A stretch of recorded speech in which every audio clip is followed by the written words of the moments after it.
Morning once more. As I said, we are going to give you the feedback of test number 1. Test 1 was not difficult. It was very simple and straightforward. I can say this because there are those who got 96%. And it's not only one, there are 2 or 3, if I'm not mistaken. So that is why I'm saying it was not that difficult, but rather, let me say that it is disappointing to find that the test that I'm referring to as a simple one, only 37% pass rate.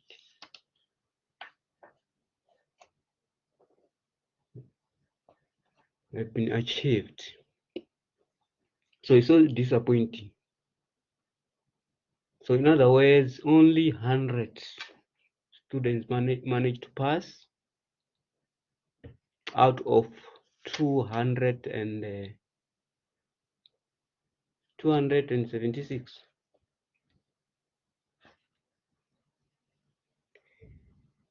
So anyway, let me just give you the feedback on how were you supposed to answer your questions. Let me just go to the question paper.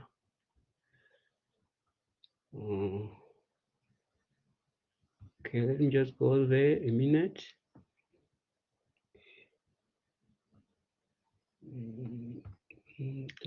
Just open it so that we can discuss.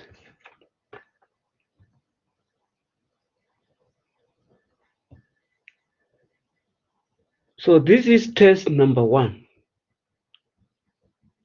Let me try to enlarge it. Okay, this test number 1. Okay, so page 2, question 1A. Question number 1A, this one was straightforward because we want you to just give us the 3 main reasons for transforming a data, for which I know that they are there on the study guide. But some of you, they didn't get it right, where I was expecting you to find them and get 3 marks. So to remind you about those 3 reasons for data transformation, we have got to, number 1, we just want to stabilize the data, stabilize the variance, sorry. And then number 2, to make the data normally distributed. I'm not going to write it down, this one, because I know they are there on the lecture notes, okay?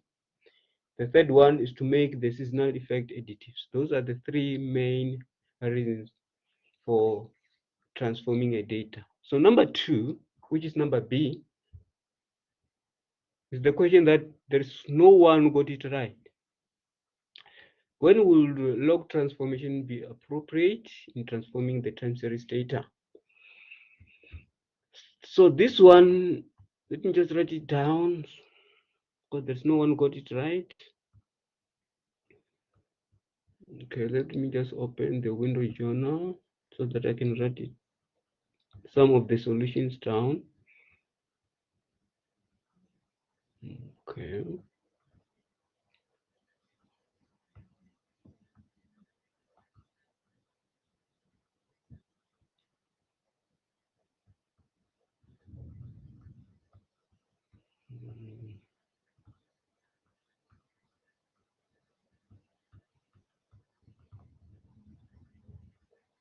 Okay, patient.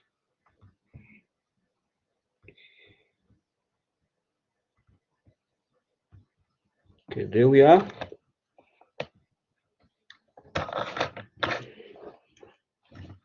Okay. So let me just call it lecture 24.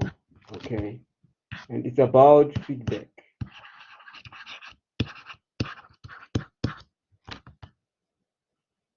Of test 1.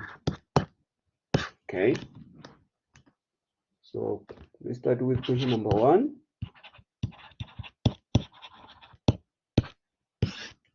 Okay, B. A, I have already mentioned that you can find it on the lecture notes, so it's not necessary for me to write it down. So number B, the question says, when will log transformation be appropriate in transforming the time series data? So now the log transformation is appropriate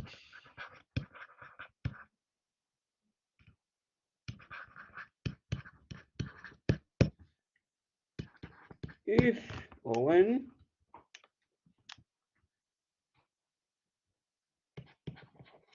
the standard deviation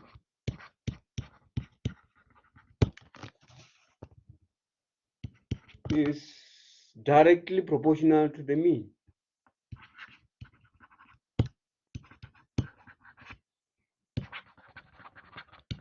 Proportional to the mean.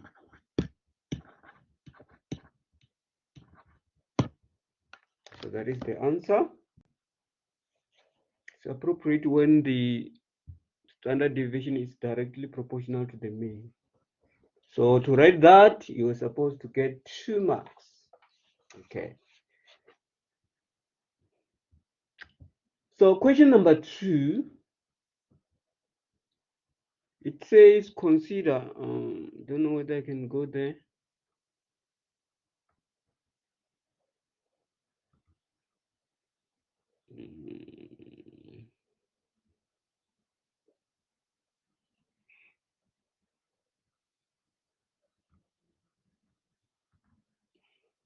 Okay, let me just ask, do you have the question paper with you there so that you can just go back and forth? I can just read the what to call the questions, then we start doing it.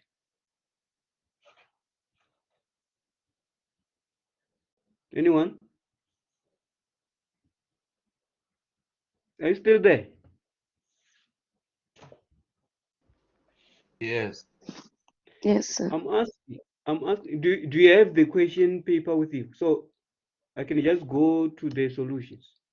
But here, just reading the what called the question, then from there we start doing it. Yes. Okay. Okay, it's fine. So number C,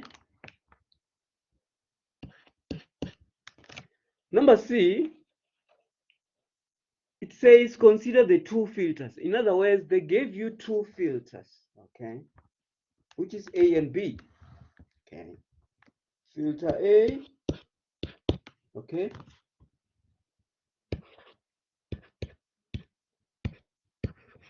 okay, and B.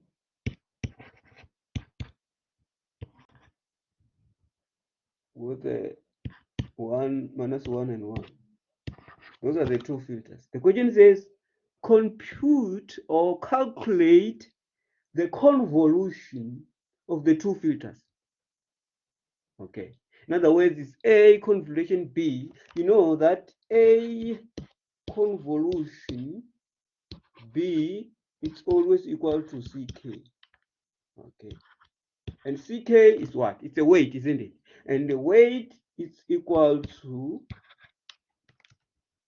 C0, C1, and C2.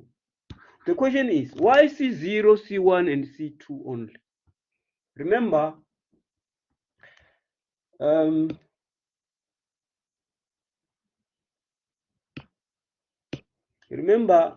this one for filter A, minus 1 is A0, okay, and 1 is A1, okay. Filter B, minus 1 is B0, okay, and 1 is B1, okay. So for filter A, we've got 2 items, okay. We've got 2 items there and 2 items there. So when you add them together, you get 4, okay. Then 4 minus 1, you get 3. So 3 is the number of weights, CK. So that is why here we're using C0, C1, and C2. Okay. So in other words, here we have already answered question number what? C Roman figure 2. What is the total number of weights for the overall filter? It's 3. So we are referring to this one. Okay. So now let's calculate C0, C1, and C2. So C0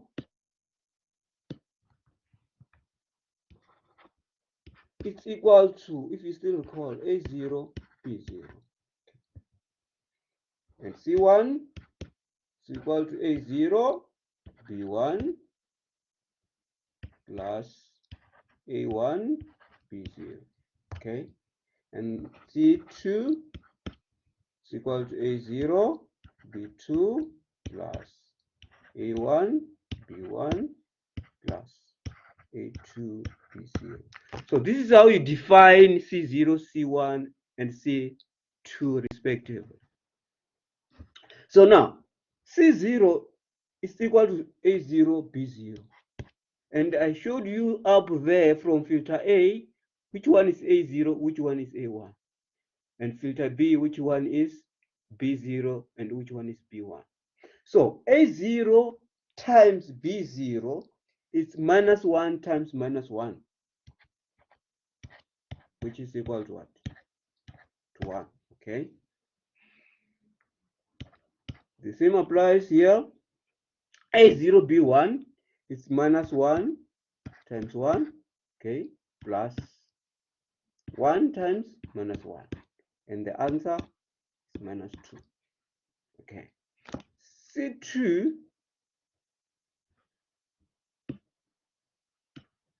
so C2, because this one, here we don't have B2 from filter B, so the whole of this expression becomes 0.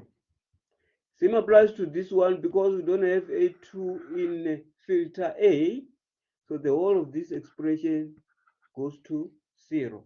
Then we are left with what? We are left with A1, B1.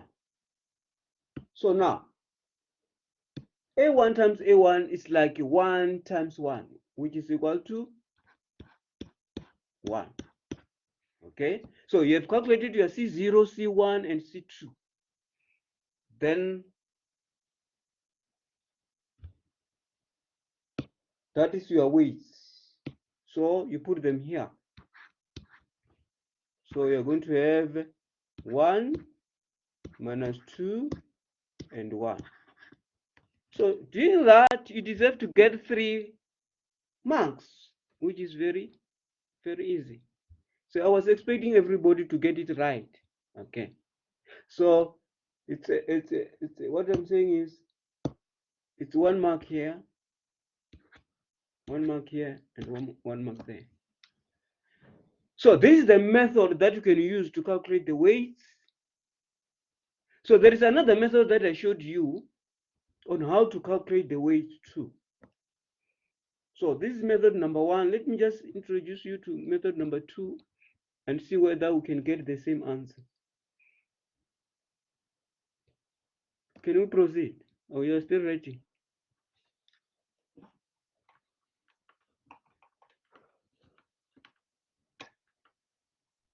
Are you still writing? No, sir. Okay, you're done. Okay, let me just go. Yeah, obvious, because it's the memorandum for which that you have it there. You got it right, I suppose.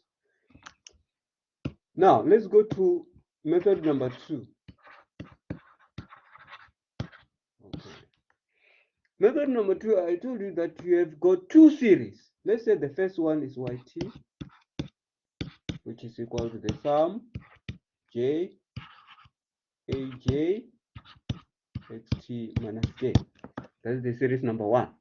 Another series is zt, which is equal to the sum of j bj xt minus j. Not xt, rather yt here. Sorry for that. Yt minus j. Okay. So let's start with the first series then. Yt equal to the sum of aj xt minus j. And remember, for filter A, you have got A0 and A1. So you're going to sum them up. So you're going to have A0 xt, okay, plus A1 xt minus 1. I suppose you understand where is it coming from. So A0 is minus 1, A1 is 1. So we substitute minus xt plus xt minus 1. Okay. Then you are done. You go to the series number 2, which is zt. Do the same thing. So it's B0 yt plus B1 yt minus 1, which is equal to B0 is minus 1. So it's yt plus B1 yt minus 1. Okay. So remember, from the first series here, you find yt. And from the second series, you find zt with respect to yt. Where there's yt now, we substitute with the whole of this. Yt is substitute with this one. So therefore, you have minus, open brackets, yt, you put the whole of that, which is minus xt plus xt minus 1. Okay, close the brackets, then you said plus. Yt minus 1, where there is xt, you put xt minus 1. Where there is xt minus 1, you put xt minus 2, and so on. So you're going to have, you can write it like this.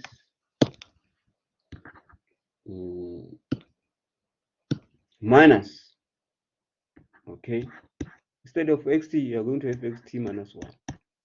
Okay, then you said what? Plus. Where there is xt minus 1, you put what? Xt minus 2. Okay, then you say equal to, so you open the brackets, you're going to have xt minus 1 minus xt minus 1 plus xt minus 2. Okay, add them together like terms. You're going to have xt minus 2, xt minus 1, xt minus 2.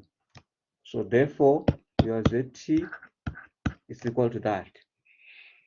So now remember, we want to find C0, C1, and C2. So here, the value here, which is 1 here, which is 1 there, is your C0. Okay, and this value here is your C1. And again, this value here is your C2. So in other words, your CK, in other words, A convolution B, using this method, you're going to get what? C0, which is what? 1. And this value here is 1, remember? And this value here is 1, remember? So you're going to have 1 minus 2, 1. See? Which is the same as the one that you found it in method number 1. So the advantage of this method is you calculate 3 things at once. Okay? Number 1, you calculated the weights, which is this one. You got it? 3 marks. Okay. Number 2, you calculated what number, Roman figure 2. What is the total number of weights for the overall filter? So obvious, these are the ones. Okay, there are 3. That's number 2. Roman figure 3, write down the resulting form of the new series. So using method number 2, you have already got the resulting series, which is this one, ZT. Okay, resulting series is ZT, that is number 3, is ZT equal to xt minus 2 xt minus 1 plus xt minus 2. So that is why I'm saying you calculated 3 things at once. So you calculated this, you calculated that, you find the number of weights. Okay. Any question?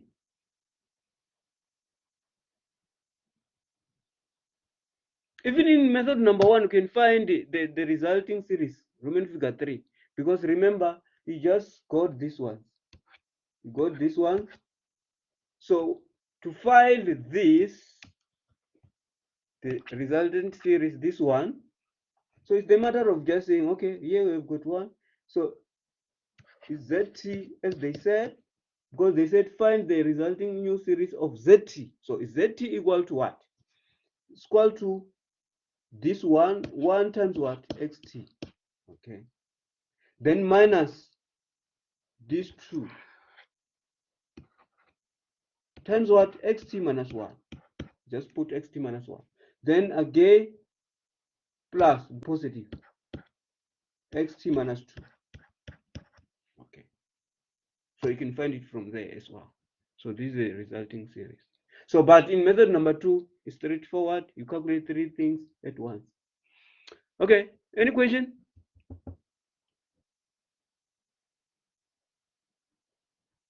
None.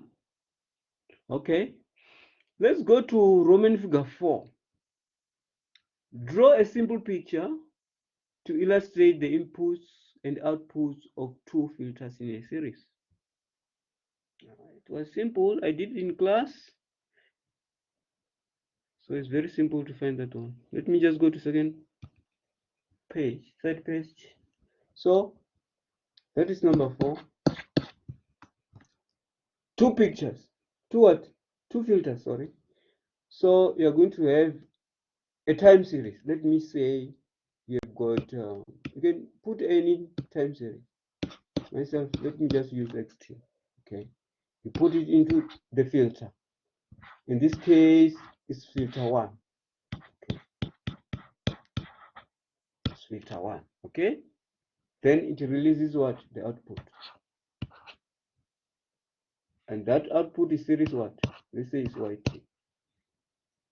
That YT put into the filter. It releases filter number 2. Then later it releases the third series, which is what? You can call it ZT or WT, whatever you can call it. So this is the picture that we've been looking for, where this is the mark, this is the mark. So that is why it says 2 marks for that. Okay. So this is all about question number 1. So you were supposed to get the 13 marks in that regard. So now let's go to question number 2.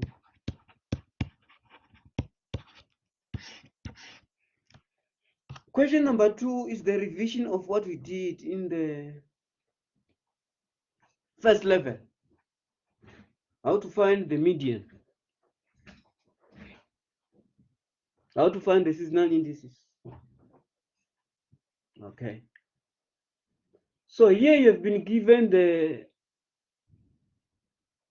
the crimes in Wales and England recorded in the table there, where Y represent the actual values Okay, and then we have actually I was supposed to give you only the what, the first three columns. The first one represent the year, the second one quarter, and the third one actual values.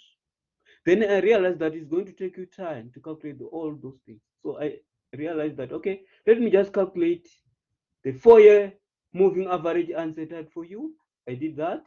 I also calculated the 4-year moving average centered, which I know that you know how to find it. Okay. Then later I find the seasonal ratios. In other words, I take the actual values, then I divide it by the moving average centered. Then later I multiply by 100 to get the seasonal ratio. Okay, which is column number 6, the last column there. So now the question says, number A, calculate the median seasonal indices and their totals. Very simple. What you have to do is to arrange all those quarters in a table. Let's do that. You're going to have quarter 1, quarter 2, quarter 3, and quarter 4. Okay. For year 1, 2, 3, 4, 5. We have 5 years. The first one is 2010. Okay. 2011, 2012, 2013, and the last one is 2014. Those are the years that. What are we going to put it here? The seasonal ratios. Okay. We just want to put the seasonal ratios, because from the seasonal ratio we can get the median seasonal indices or unadjusted seasonal indices. Okay. So now let's put them. The seasonal ratios for the first 2 quarters are dashes, as you see on the last column there. You have got dash for the 2 quarters in 2010. Okay. Then quarter 3 is 99.000. Okay. Quarter 4, 102.223. Okay. For 2011, so you're going to have 97.400.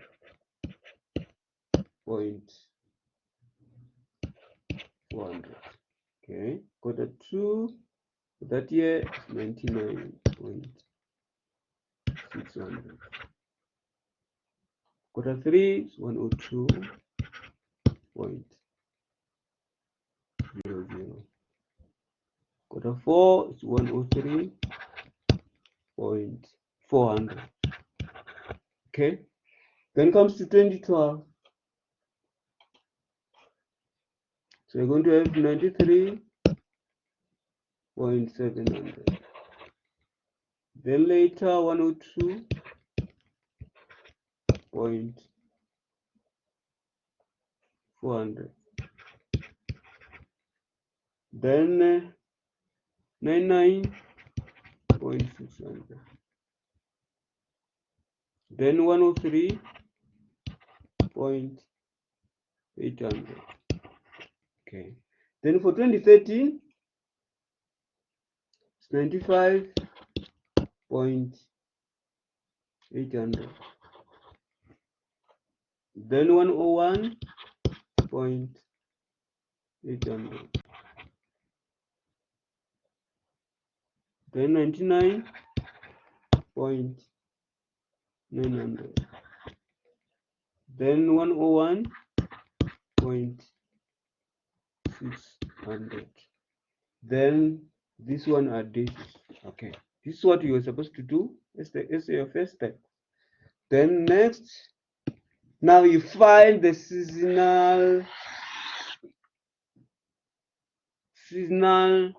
median seasonal indices, sorry, which is represented by what?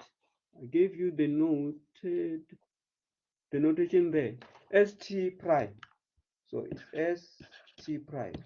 This is the median seasonal indices or unadjusted seasonal indices. How do you find that? To find the median seasonal indices, you just arrange those values Values for quarter 1 in order, then you take the middle one. That is how to find the median there. The same applies to quarter 2. Arrange them in order, take the middle one. Let's say a median. Okay, let's do that.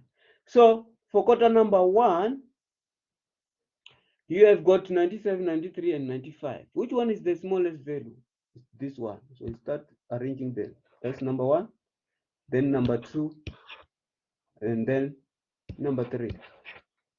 So which one is the middle value? It's 95.800. So this is your median.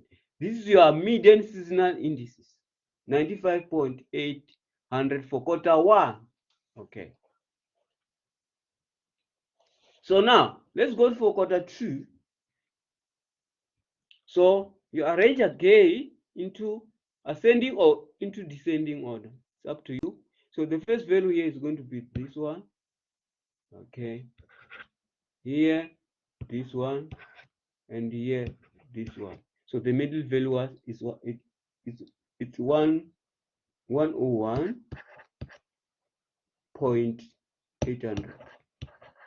Okay. Do the same for this one. The first value here is this one.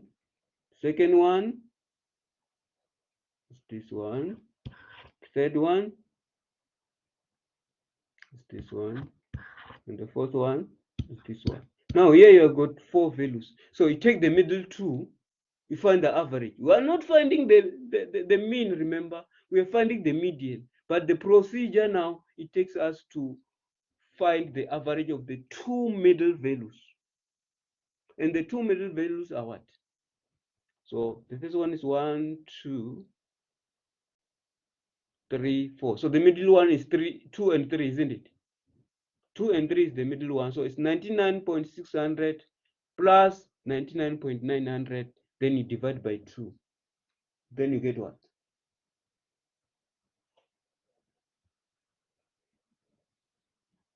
Is it 99? I don't have a calculator here. 0.710. Okay. Then quarter 4, gain, start with the lowest. The lowest is 101, which is 1, number 1. Number 2 is 102. Number 3, 103. Number 4 is 103.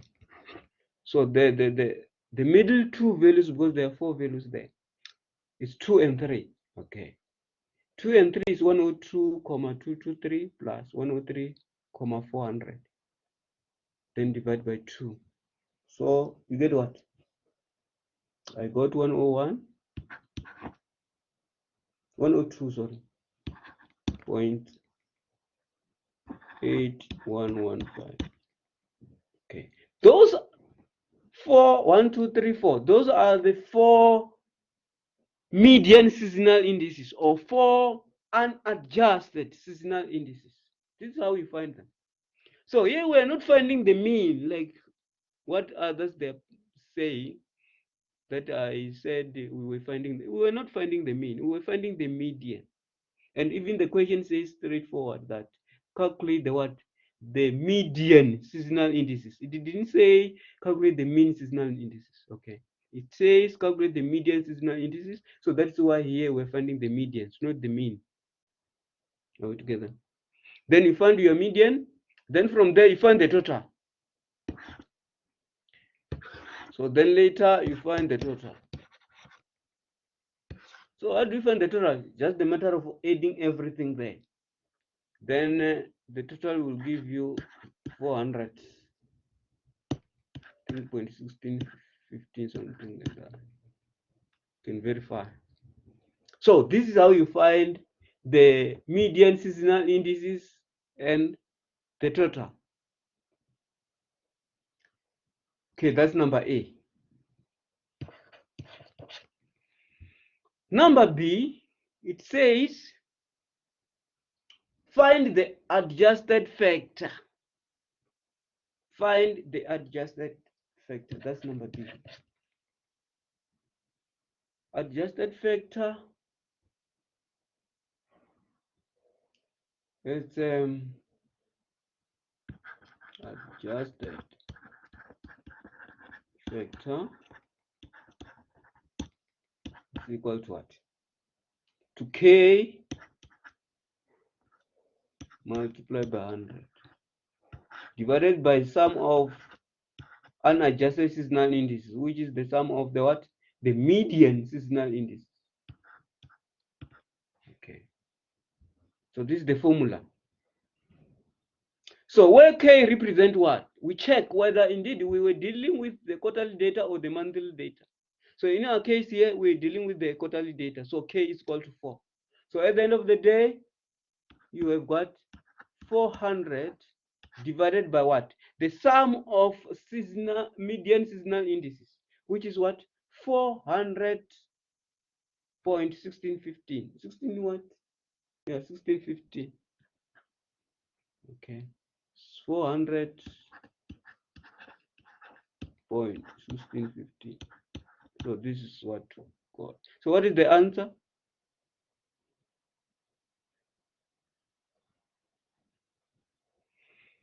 So we can calculate that one. We find that adjusted factor is equal to 0, comma. So you can verify 996, I think. So this is adjusted factor. That's number B. Okay. Then you get 3 marks for that. Number C, we just want to find the adjusted seasonal indices. Remember, we calculated the unadjusted seasonal indices, which is what? The median seasonal indices. Then later you calculate the adjusted factor. We just want to use that adjusted factor to adjust the unadjusted seasonal indices, which is what? The median seasonal indices to get what? This adjusted seasonal indices, which is number C. You have got unadjusted seasonal indices. You use the adjusted factor to adjust it so that you can get what? The adjusted seasonal indices. So how do you calculate that? So here is the matter of taking what you got up there, the median. The median seasonal index is this one. Okay. You take 95, 800, then you multiply by this adjusted factor to get what? The adjusted seasonal index. Do the same, take this one, you multiply by this one. Okay. Take this one again, this one. You multiply by this one. Take this one again, you multiply by this one to get the new values.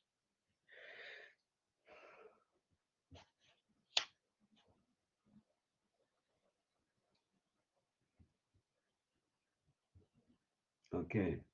So when we multiply by that, so you're going to get the adjusted. Let me just go to the next page. So you're going to get this one. Sorry.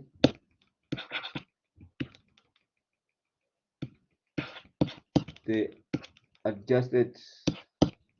Okay. For quarter one. Okay. You take 95, 800. Multiply by y? By adjusted factor, which is 0,9996 to get the value. For quarter two,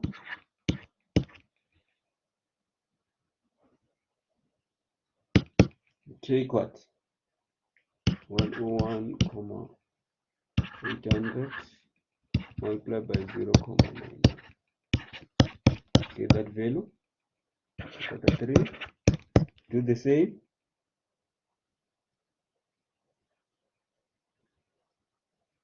Is it 0,99,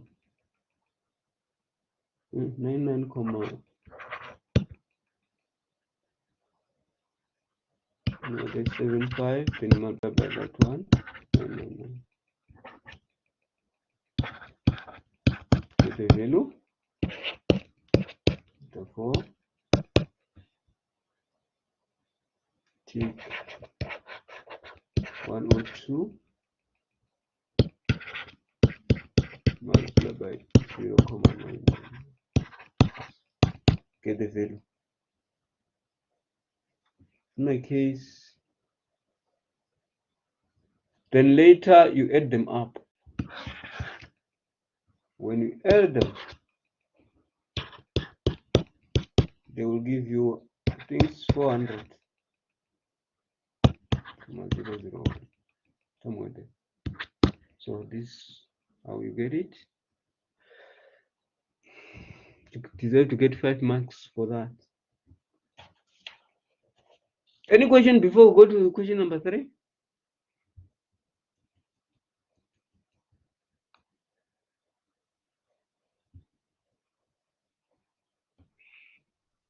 Yes, it's not Yeah. necessarily a question. Oh, okay. With that we are working with numbers, right? And sometimes we get to do mistakes.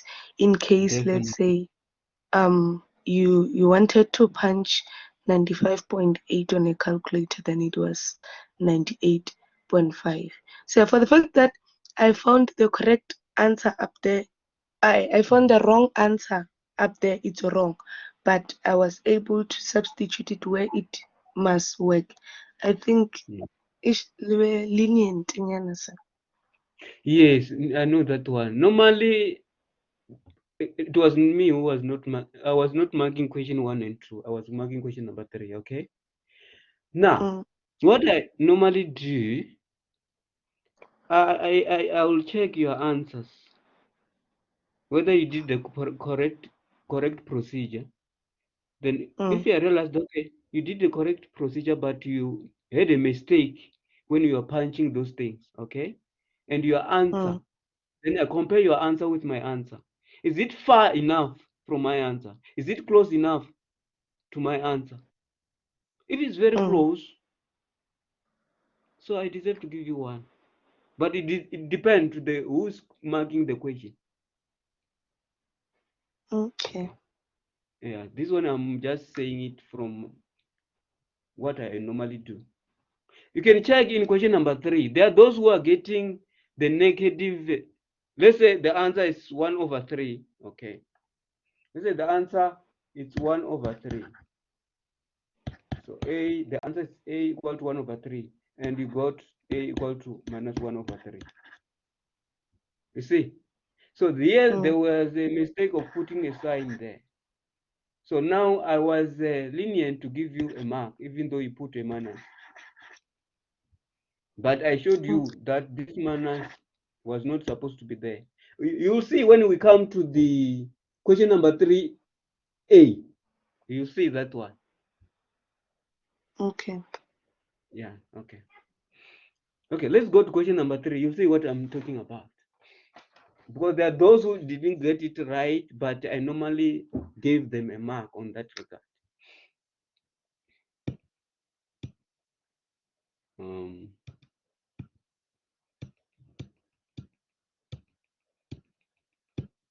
Okay, let's go there.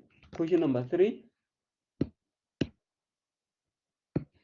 But another thing, when you're dealing with numbers, you have to be careful. We don't encourage you to make mistakes. In other words, we're training you to be perfect, even though we know that there are some errors there. But please try by all means to make it right. Question number 3. Question number 3A, you have been given a time series, okay? Xt, which is equal to zt minus 1/6, zt minus 1 minus 1/6, zt minus 2. Okay. So now, this is the time series that you are given, where z is a white noise with mean 0 and variance sigma squared psi. So the question number 8, it says, Is the process invertible? That is the first question. Then you have to justify your answer. I want you to show that it's invertible, then you give me the reason. Why are you saying it's invertible?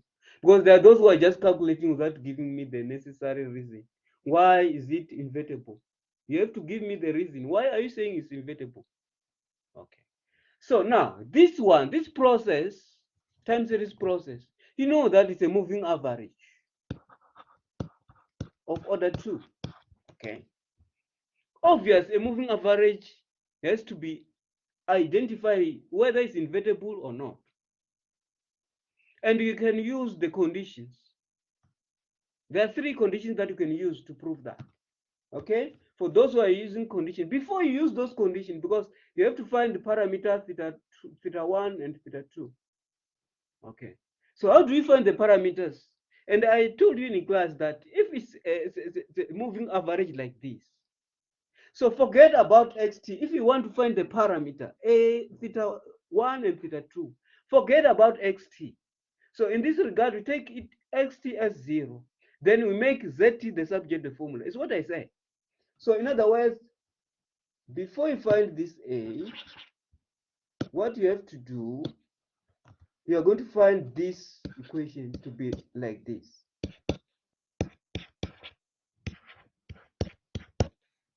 Plus 1 over 6 zt minus 2.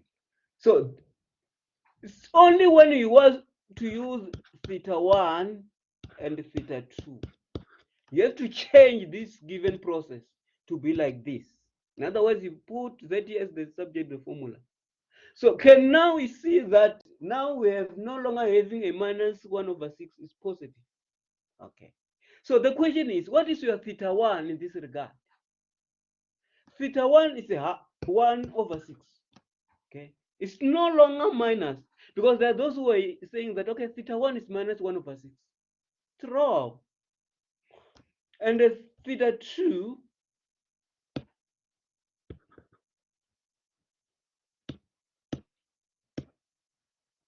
and theta 2, it's what? It's 1 over 6 also.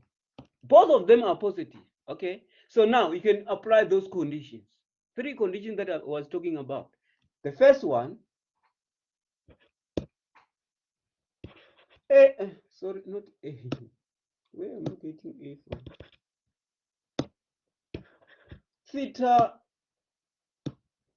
Theta 1, okay, plus theta 2, which is equal to what?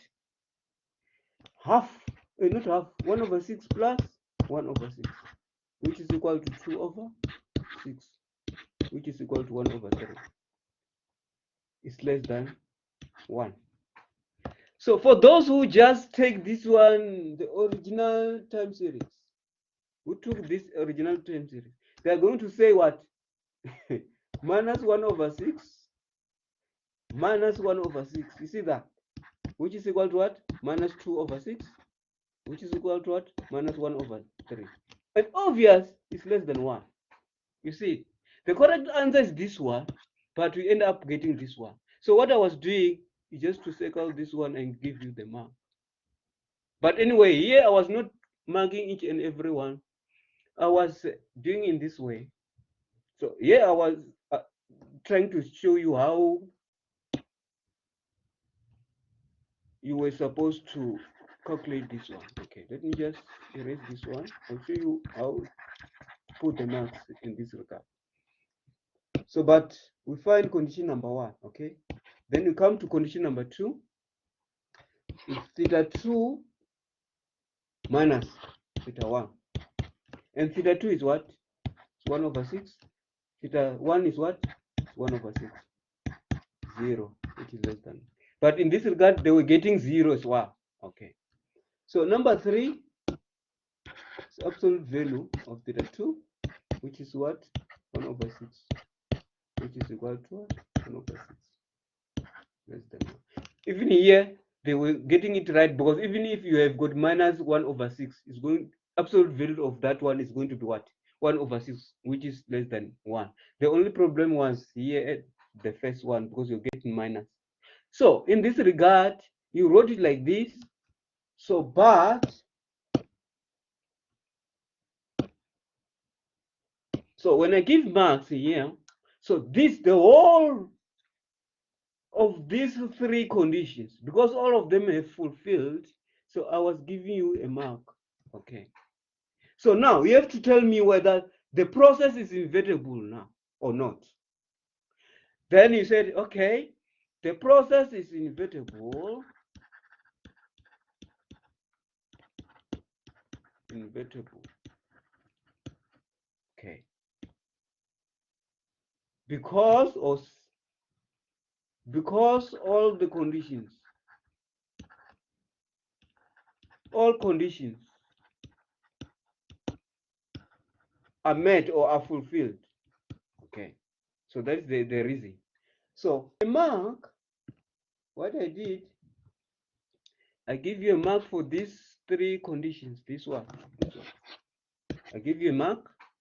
Then later, I give you a mark to say that it's invertible. Or some of you, they were just saying yes. If you say invertible or say yes, you get a mark. Okay. Then to give me a reason, this is the reason, because all conditions are fulfilled, you get another mark. So that is why you are having 3 marks there. It's for giving me, calculating all those 3 conditions, you get a mark. You tell me that it's invertible, you get a mark. You tell me the reason why is it invertible, you get a mark. So that is why you're getting 3 marks.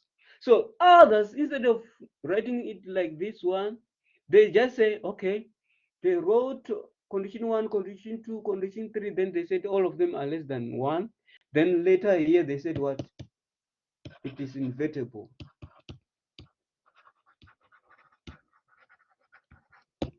What I was doing is to do like this.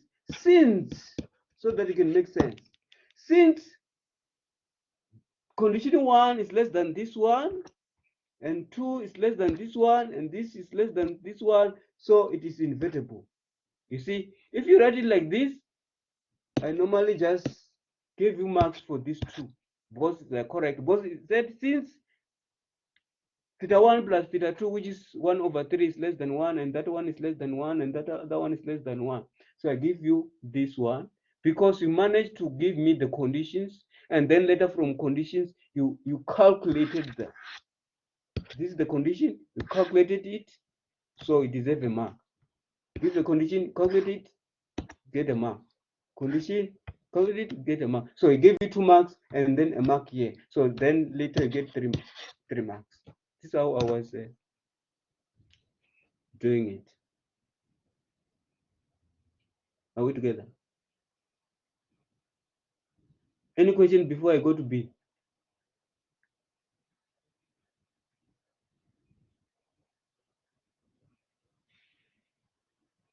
None. Okay. Now let's go to B. B is very simple. I said this is the moving average of order 2. It's the moving average of order 2. And you know that all moving average are what? Are casual. Therefore, the process is what? It's casual. It's casual. Since the process is a moving average of order 2, and all moving average processes are casual, therefore the process is casual. That's it. Then you get 2 marks. Or in other words, you can write it like this. That's number B. The xt is casual since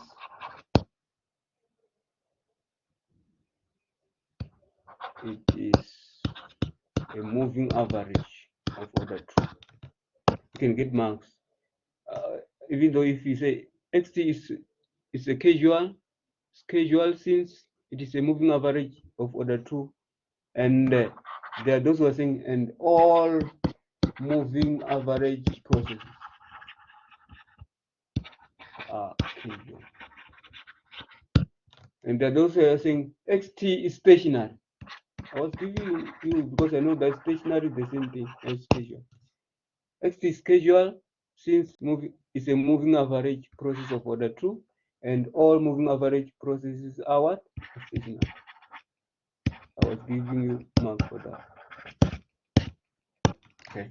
So it deserves, this one was having 2 marks. Okay. So in other words, I give you mark for just saying it's a casual. Then I give you another mark for giving me what? A reason. So all in all, it was having 2 marks.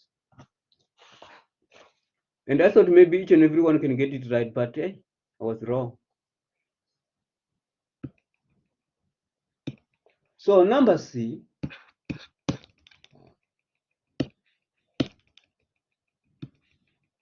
So number C,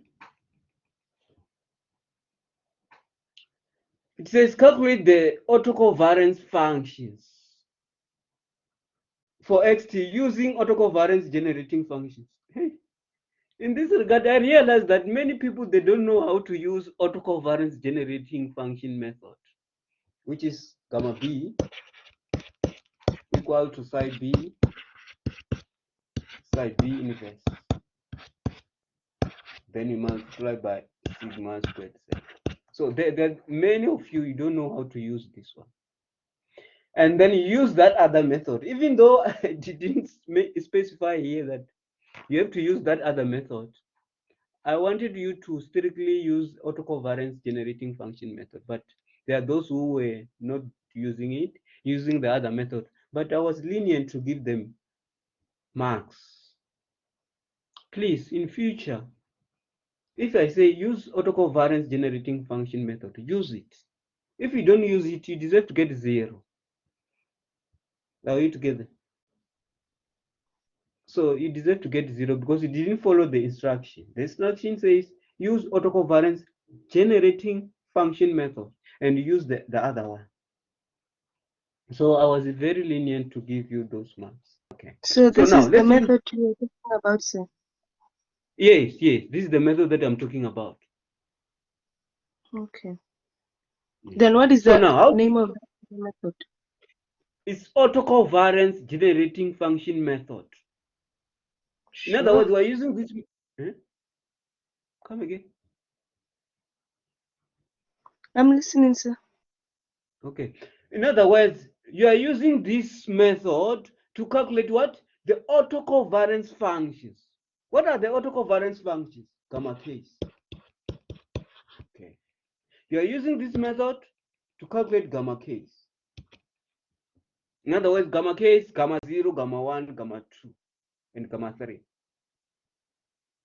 In this regard, because it's a moving average of order 2, you are going to calculate gamma 0, gamma 1, and gamma 2. So gamma 3 is going to be 0 because it's a moving average of order 2. So how do we do that? So let's do it. Let's apply this method, autocovariance generating function method.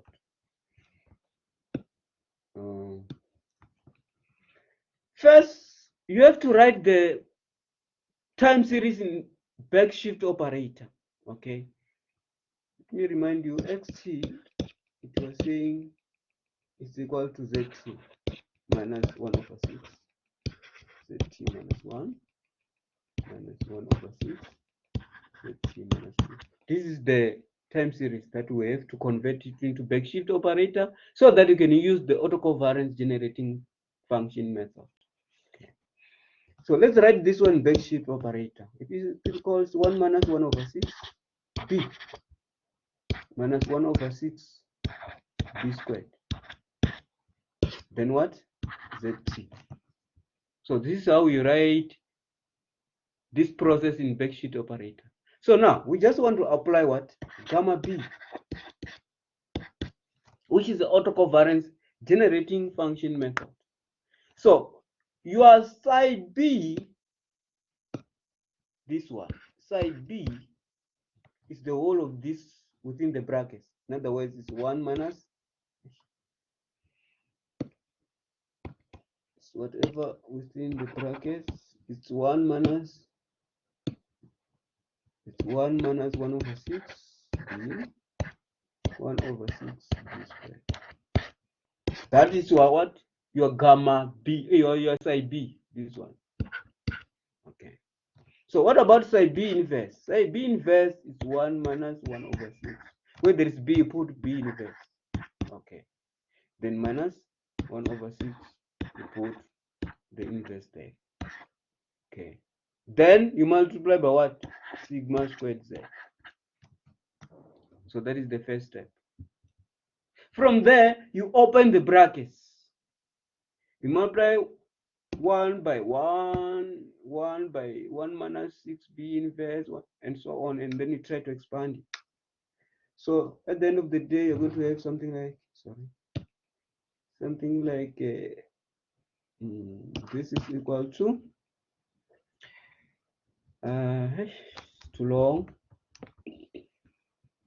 1 minus 1 over 6 b inverse minus 1 over 6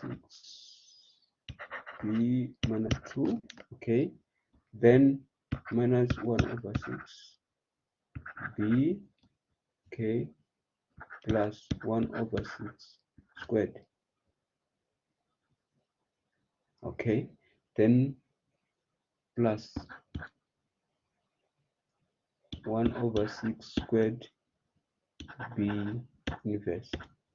Okay, then the last part is this one, minus 1 over 6 b squared, okay, then plus 1 over 6 b,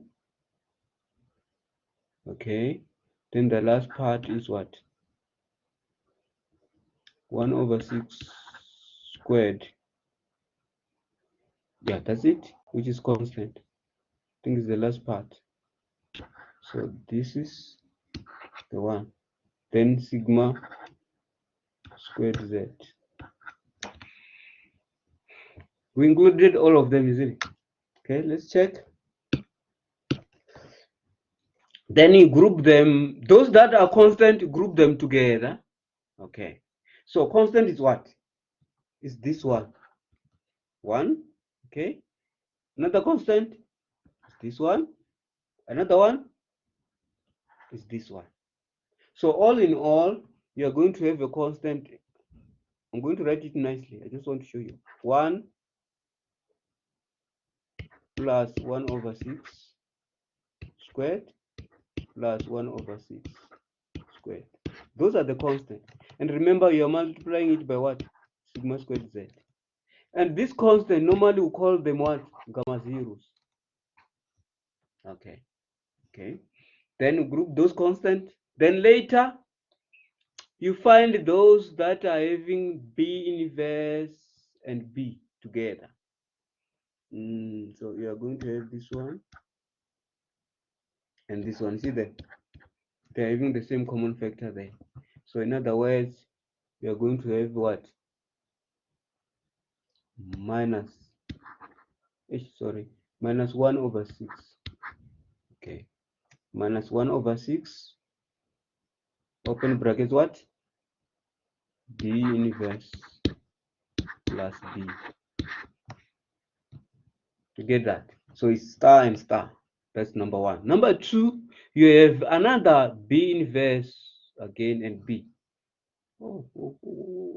There's something that I think we made a mistake somewhere. Let me check. Yeah.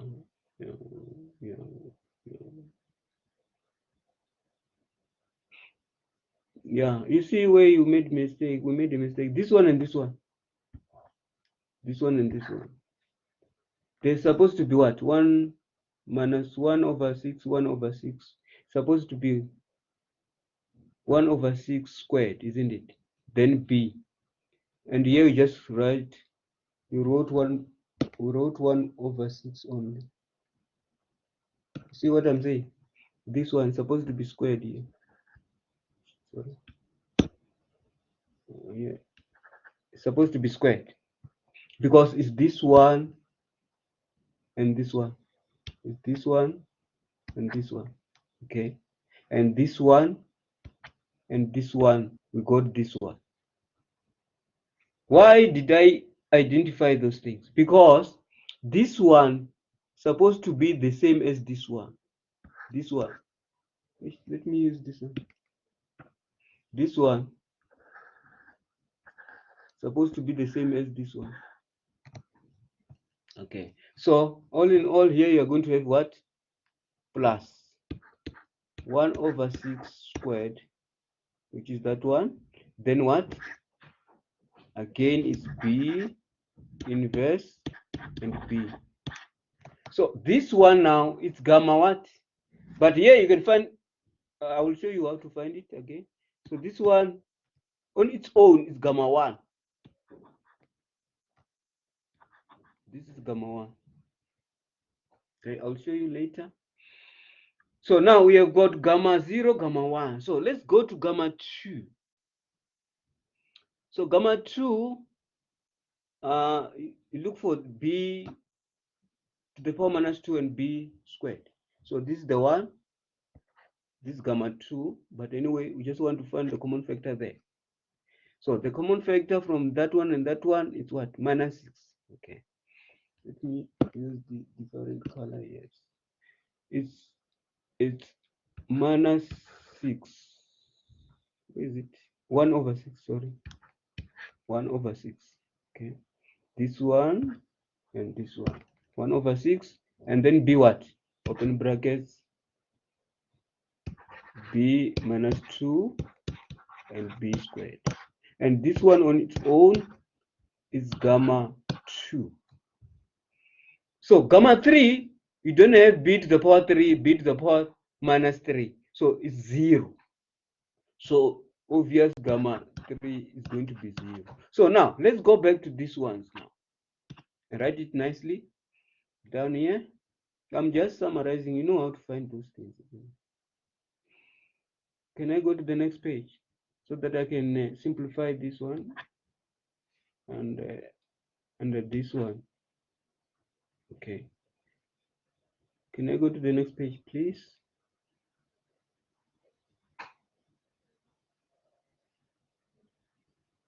Yes or no? Still writing.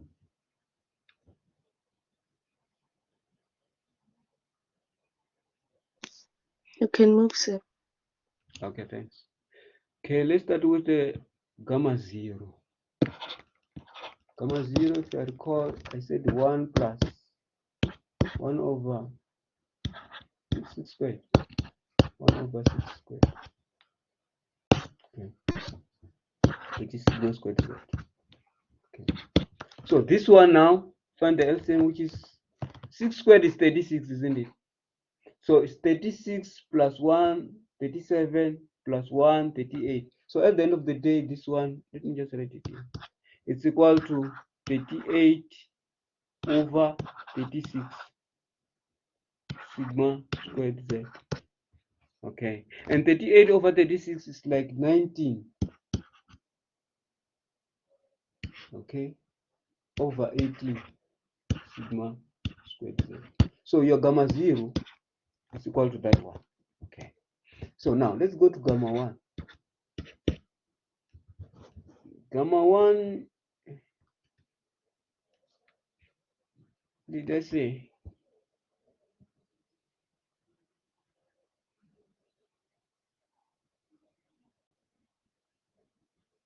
So minus 1 over 6. Minus 1 over 6. B inverse plus B plus, is it 1 over 6 squared? B inverse plus B.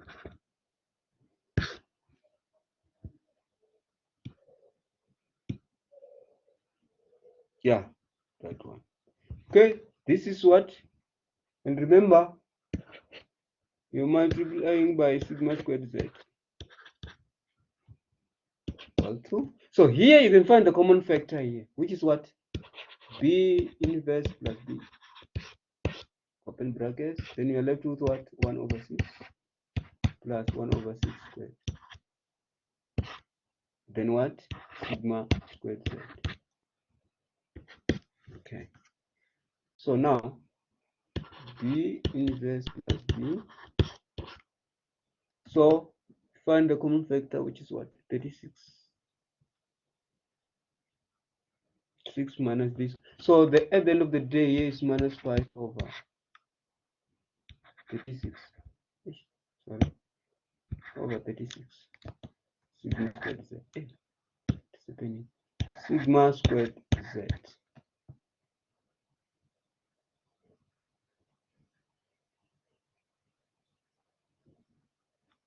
Okay, now because it's gamma, this one represent gamma 1, so you can take it out. Okay, should have not included this one. I was just showing you before you put what? Before you put gamma 1. So it's supposed to be like this. Immediately when you put gamma 1, so you're going to have what? Minus 5 over 36 sigma squared z. So in other words here, because it's confusing. So we start here, then equal to this, therefore gamma 1, equal to that. Okay, get a mark. And then gamma 2 is straightforward, that one. Gamma 2, because you are having what? Minus 1 over 6. B minus 2 B squared. Okay. You are having this one. Sigma squared Z. Okay. So now gamma 2 is equal to minus 6. 1 over 6, sorry. Sigma squared Z. Okay. So gamma 3, because we don't have b to the power minus 2 plus b to the power cube. B to the power minus 3 plus b to the cube. So gamma 3 will be 0 and the rest. So now, to write it in a general way, so we are going to write gamma k. Okay, I can just write it here as long as you understand what is happening. Gamma k equal to, open brackets, 19 over 18 sigma squared z, provided k is equal to 0. Okay. The next one is minus 5 over 36 sigma squared z, provided k equal to 1. The next one is minus 1 over 6 sigma squared z, provided k equal to 2.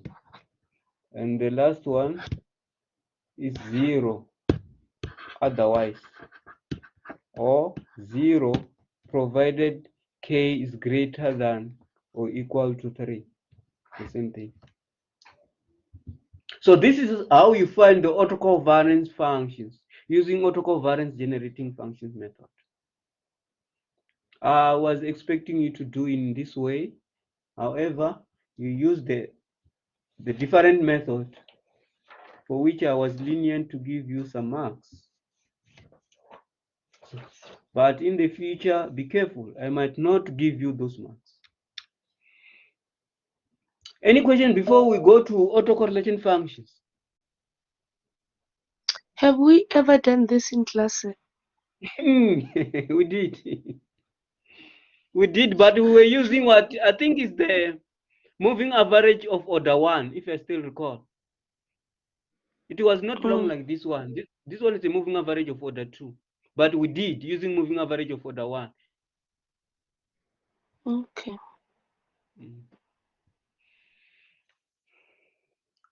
Okay, let's go to the autocorrelation functions. So to find the autocorrelation functions, it's very easy because now we have autocovariances. Very easy. But there are those who are failing even to find rho 0 that is equal to 1. It's a property that rho 0 is always equal to 1. So to write that, you deserve 1 mark without calculating anything. But you guys, you were lazy in such a way that you failed to write row 0 to be equal to 1. So please, make sure you practice these things. Otherwise, you're going to suffer. Okay, let me just go to the next page. We are finding ACF. Okay, autocorrelation functions.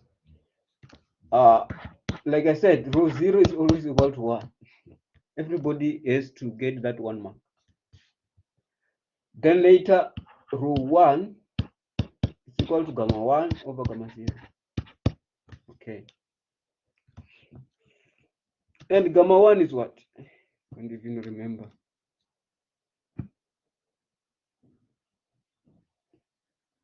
Minus 5 over 36. Minus 5 over 36. Okay. Divided by what? 19. Is it 18 over 18? 18 over 19. No, 19 over 18. Okay. So this is the same as what? 19. What is happening here? Oh, it's 18. 18 over 19. Okay. So this one, those ones, this one twice, isn't it? Yeah. So the answer is what? Minus 5 over 38. That is your row 1. Then row 2 is gamma 2 over gamma 0.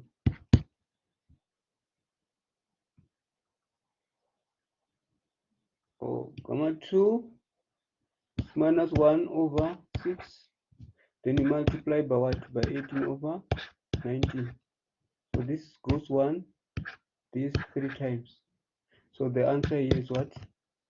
Minus 3 over 19. And row 3 equal to 0. Okay. So row K will be equal to what? 1, provided K equal to 0. Minus 5 over 38, provided K equal to 1. Minus 3 over 19, provided your K equal to 2 and 0 otherwise. So this is how you were supposed to calculate the autocorrelation functions, and you deserve 4 marks in that regard. Test was simple. This test was very simple. That's number D. This is number D. Okay. What is happening here?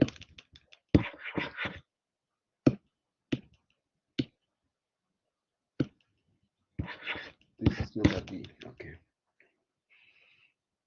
So let's go to now. Hey, we're running out of time now. Number E. Number E, I thought maybe each and everyone is going to get it right, because we did similar question which is like this one on the quiz.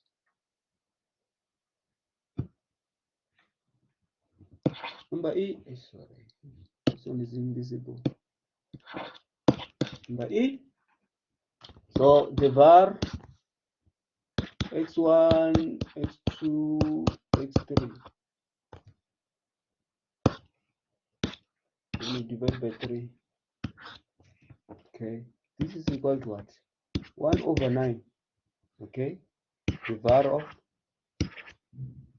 x1 plus var of x2 plus var of x3 plus the 2 curve.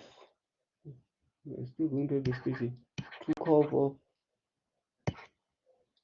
space is too small here. Plus 2 curve of what? X1 and X2. Okay. We take this one and this one. Okay. Plus 2 curve of then X2 and X3. Okay. Then plus the curve of X1 and X3. 2 curve X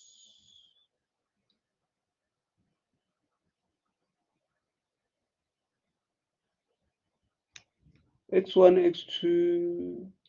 Yes, that X2, X3. Okay, so that means X1, X3. X3. Okay. So which is equal to 1/9. So var of xt, var of xt, var of xt, all of them are gamma zeros. Okay. All of these are gamma zeros. Okay.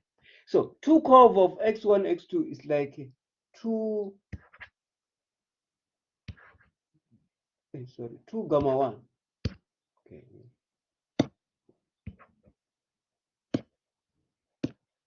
Okay. This one 2 gamma 1. This one 2 gamma 1.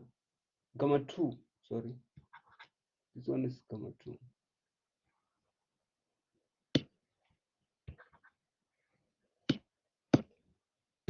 2 gamma 2. Okay. So now 2 gamma 1, 2 gamma 1, they're going to be 4 gamma 1, isn't it? Gamma 0, there are 3 of them.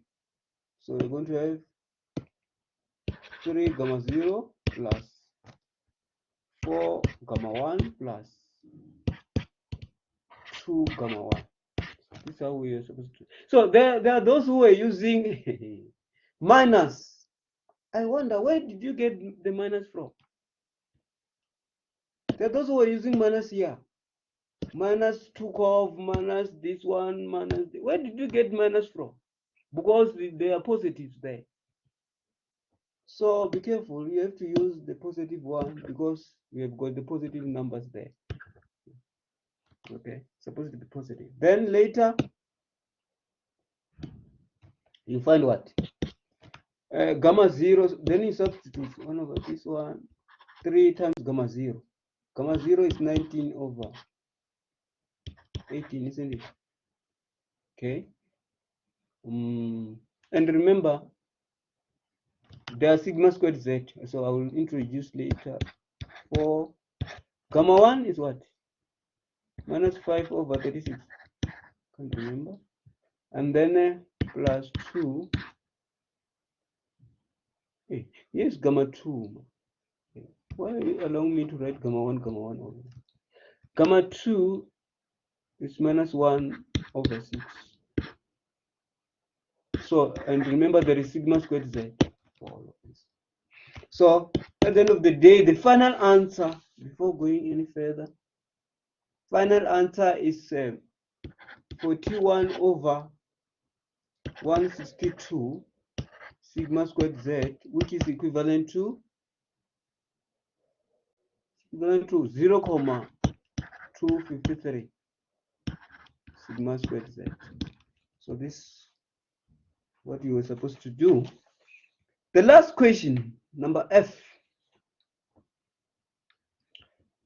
There were people who were failing to identify what is a partial autocorrelation function.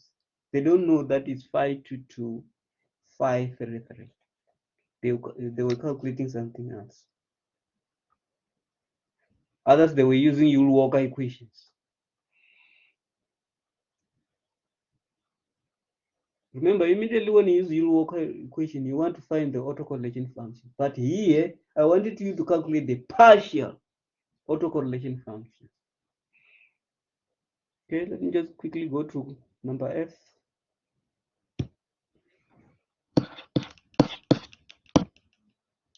partial autocorrelation functions at leg 2 and leg 3. In other words, I wanted to find PACF at leg 2. So this one, PACF at leg 2 is like phi 2, 2. Okay. And then partial autocorrelation functions at leg 3. I wanted you to find phi 3, 3. Okay. So now, so in other words, you're going to use Roman figure 1. Phi 2, 2 is equal to rho 0, rho 1, rho 1, rho 2. Okay. Divided by rho 0, rho 1, rho 1, rho 0. And this one, then you substitute the answers. At the end of the day, after substituting, because you don't have time, you get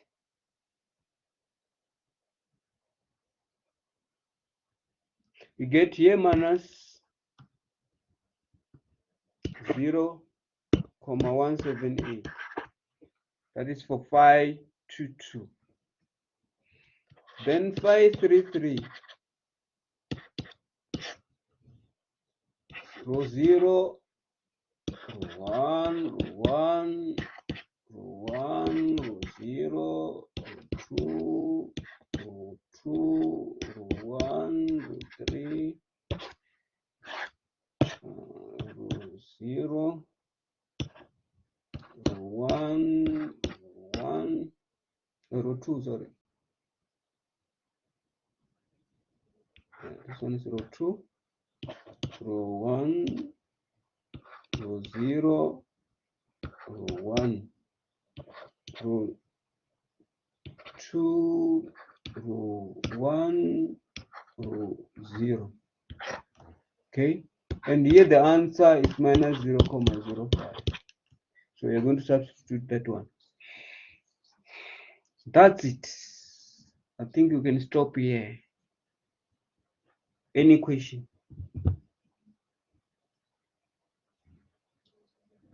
Actually, we're supposed to start with chapter 7. Yes. I heard you saying you were lenient to those who didn't use moment generating function, but you gave them full marks. Us who used moment generating function, but we couldn't find one of the gammas. Hey, listen. I Listen. didn't say. Listen, I didn't say moment generating function. You get Oh, that? autocovariance generating functions. Eh? Autocovariance generating function method. Yes. Yes. Mm. And you're going So to be then I said I lenient, was yeah, lenient to that one because they use to another those who method. didn't Okay. use it. Eh. Mm. But Mm. we used it, but we couldn't get the right answers. And you're going to be lenient, yeah. Oh, in that case, I think what I did, because there is a formula there, gamma b, which is equal to psi b inverse sigma squared z. So I was giving the mark in that regard. To do that, you get the mark. If you struggle somehow there, I will check whether the procedure is okay. I will give you another mark. But at the end of the day, isn't that you won't get all the answers? So, but anyway, I was lenient even in that regard to give you a mark in that regard, and just to combine, I think those sides, substitute this one and this one. I think I was giving one. Yes, I was lenient even in that regard. Yes. Okay. Okay. So let's stop here and